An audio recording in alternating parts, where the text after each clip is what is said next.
Ito yung mga champion sa basketball. Ito yung coach. Tennis number 1. Coach! Congrats, coach! Congrats! Yun yung mga talunan ko. Ito yung ano namin, team captain.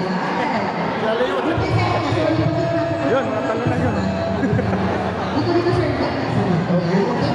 So, ayun, ayun.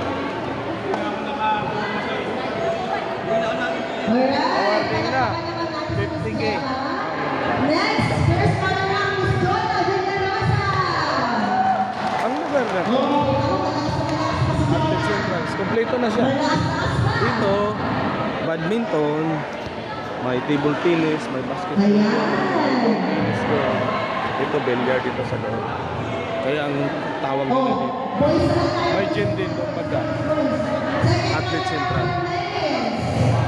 Kasi sa lugar na to, kompleto na. Lahat ng sports, nandito. Ang location nito sa may Angle. Sa Ortigas Aquilas. Ganda, di ba? Haloon ka. Bisitahin.